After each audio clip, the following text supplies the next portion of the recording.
20 months in, the COVID strain on hospitals as well is worse than ever. A quarter of inpatient surgeries have been canceled or rescheduled at SSM Health's Monroe Hospital since November 22nd. They let our Naomi Coles inside for a rare glimpse into the rural crisis. Very rarely do we see a vaccinated patient. Behind 6 quiet ICU curtains, privacy laws mercifully protect from view the people who lay here in crisis.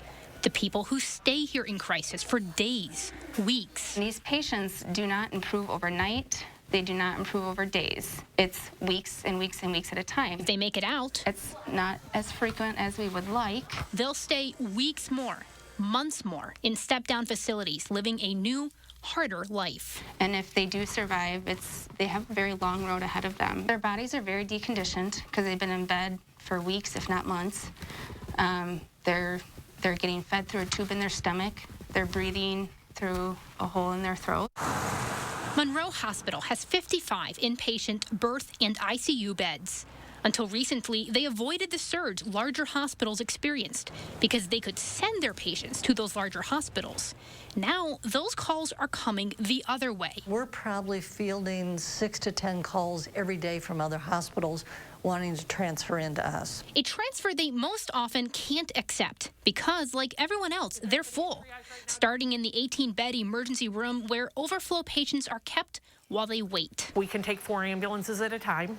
Have seen that a few times recently. It's midday here in the emergency department. Right now, there's 2 patients waiting on hospital beds upstairs. Anywhere from 36 to 48 hours to get it. Yeah, we bring down a hospital bed out of the penthouse and we get them as comfortable as we can. If it's ICU care, not inpatient, that's needed, we would anticipate having to hold them until a bed opens up in ICU, and that can be days. In times like that, hospital president Jane Curran-Malley says they're getting creative. We've actually worked with our hospitals to do almost a 3-way trade. Sometimes it may take 20 or 30 calls to get a patient to where they need to, depending on what's going on with them. It's COVID cases driving the surge. We're seeing more patients than we've ever seen during the pandemic related to COVID. And the community doesn't realize that. Nearly half of their inpatient beds are dedicated to COVID patients. So what happens for other cases? Cancer, a car accident, the flu. Janelle Yagi works in the ICU and manages beds in departments across the hospital on weekends, especially when several come at once needing high-level care when the ICU is already at capacity. The juggling is a constant strain. I've spent hours down in the ER trying to help manage ICU patients in the ER. Shuffling patients around to try to figure out who's the least sick that we could put this other patient, maybe occupy their room. The birthing center may have to take some. Surgery staff may have to come to the ICU. Nurses have to make do in situations or departments they're not fully trained for. And the people themselves are coming in sicker. I've seen patients who normally we would have caught a lung cancer very early come in at the final stages of lung cancer for the first time.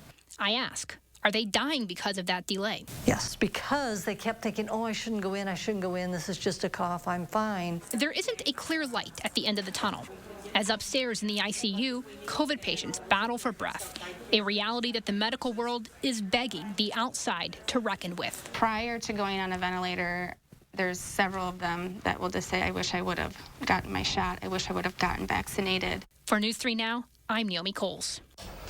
If you'd like to read more on Naomi's story, visit our website, channel3000.com, and join her this Sunday at 10 for another special report on the second problem, the staffing shortage.